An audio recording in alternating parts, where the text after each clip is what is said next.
Now, with that deck that we just used, I wanted to show you what was on the bottom of the deck. Bottom of the deck is the Queen of Cups, and it's in the upright. So someone has water in their chart, could be you or them. I see Cancer, Pisces, Scorpio, but this is someone who is extremely loving, caring, nurturing, grounded. I'm getting this is your energy. If you don't have this as your sun sign, you could be a water sign in other like placements in your birth chart. I don't know if you know your birth chart or not. Everybody doesn't know. But you're coming out as the Queen of Cups, somebody who is very independent and a boss in your own right. You could have your own business, Quoia, or you could, if you work for a company, you just have like a high title, a ranking in that company. You could be a manager, a supervisor, co-owner, or something to that effect. You could also live by the water. So you could live near an ocean or a lake or a river. But I just heard you also, because I'm looking at the moon, you could also be into like moon magic. If you're not, you should get into it and look into it, because that's something that would really benefit you, especially having water in your chart like this. I have a water placement myself, Scorpio. My Venus is in Scorpio. Sometimes I get confused with all of my placements, but yeah, my Venus. So I know that moon magic is something, and moon work is something that I should always, moonology, I call it, is something that I am geared towards. But I would say when you have like full moons or eclipses, especially full moons, make your own moon water. Take water and put it by the moon so that it'll collect that energy, and then use it, to water plants, to wash your hair, to wash your face, things like that. That would really benefit you. But anyhow, this is just showing that you have a very mothering type of nature, very much someone who is open and vulnerable with your emotions, but not to the point that you put yourself in harm's way. You're not naive. You are a caring person, but you know where to draw the line also. Okay, when people push you too far, you know how to remove that loving, caring side of you and just remove yourself completely. And so, like I said, very grounded. I see seahorses here on the Queen of Cups, her throne. So seahorses could be significant to you. I don't know the exact meaning spiritually for seahorses, but I want you to Google it when you get time so that you'll know how this correlates to your reading. Because I feel like that's something that is standing out, and it's something that you need to know. There's a message in these seahorses. There's two of them. So look up a pair of seahorses, the spiritual meaning of a pair. I do know that I feel that they mate for life. I'm almost sure that they mate for life. So you're someone who, I'm getting that when you fall for someone and you have them in your life, you're very loyal. You stick with them to the end, as long as you're getting your needs met. You are someone who can't be pulled in the opposite direction, not like the person you were dealing with. So they were very opposite of you when it comes to that loyalty, and that dedication and that focus.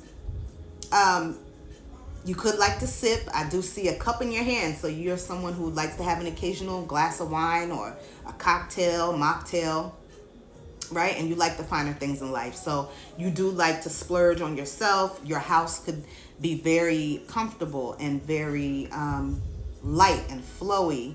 And you just like to take care of yourself, and you don't mind spending on yourself. You're not selfish when it comes to dressing nice, going to nice places, taking trips, things like this.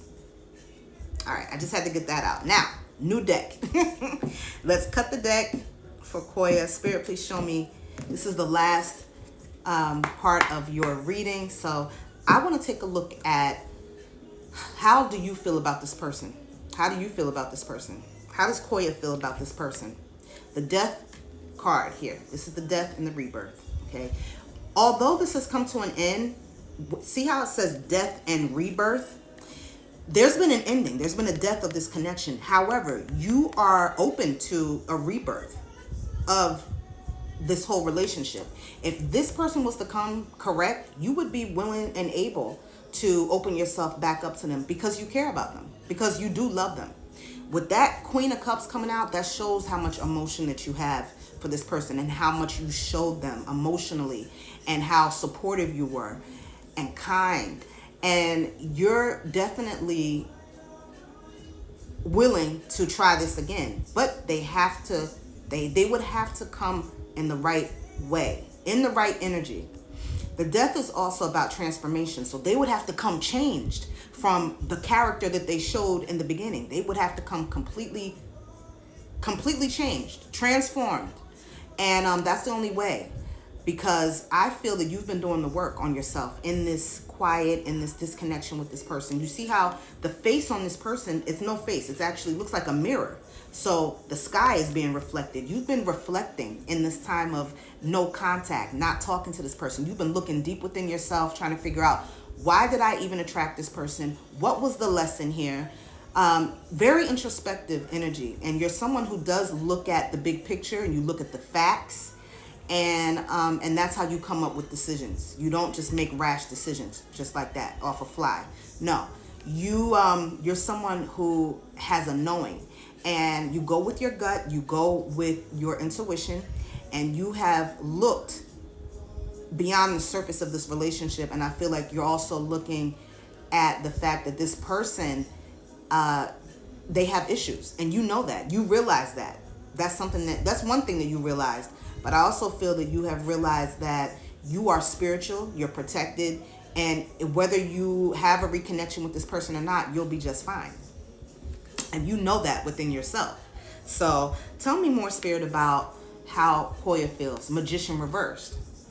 Okay. So with this Magician being reversed, it just shows that, with this Magician, you see how there's an infinity on the Magician's hoodie here, which represents no limits, right? This came reversed. So you, even though you're open to reconnecting with this person, a part of you feels like maybe this person don't even have what it takes to make those changes, because they are wounded and they do have toxicity with them that they carry. So like I said, even though you're open to, you wouldn't shun them away if they came back in the right way, in the right manner, changed. They can't come the same way they did, cheating and lying and being sneaky. But you have your doubts about this person, that they'll be able to make those changes. And I do see that. I see your worry, your doubts. I see it. Now, what's the advice for Quoia? When it comes to this person, what should she do? Because I know that was your question. What is the advice, Spirit, that you have for Quoia? 6 of Wands reversed. Okay, this is the 6 of Wands in the upright, so you can see it. This is how it looks. Tell me more, Spirit, about the 6 of Wands. 7 of Cups. The advice is to keep your options open. 7 of Cups is about, not closing yourself off to just this person. So even if they come back and they want to have a conversation with you, it's no problem. It's not a problem for you to talk to them and to, hear what they have to say, hear them out. They may come in with an offer of apology or what have you. And sure, accept it. Accept their apology. Forgive them. You have to do that for yourself. Forgiveness is not for anybody else. It's for you, so that you don't carry that heaviness. But Spirit is saying, and look, cups, more water. Okay? I have a feeling you're a water sign. But Spirit is saying, or you have it in your chart, that you should hop on those dating apps, because this is my dating apps card. So all of those cups represent like different people, so many different people. And you could have a lot of suitors, a lot of people that want to get at you, Quoia. I mean, you're beautiful. You're the Queen of Cups. You ooze love and maturity and sexiness. And, for some people it's intimidating, but for others it's alluring. And so you have your pick of the litter. There's a lot of people that would want to get with you and that are trying to talk to you and wanting to date you. And Spirit is saying, go with that. Don't let the fact that you still have a soft spot for this person hold you back from checking out the scenery. Weigh your options. Spirit is saying weigh your options, because this is why. Because the 6 of Wands reversed. The fact is, this person will come back, and let's say you were to not weigh your options and just focus only on them. You see, this card represents victory, success. It came in the reverse. So they're already telling me to tell you that this would not be a success. They would only do the very same thing that they did before. This person is too wounded and they're not healing. Okay? I love you. Thank you. Good night.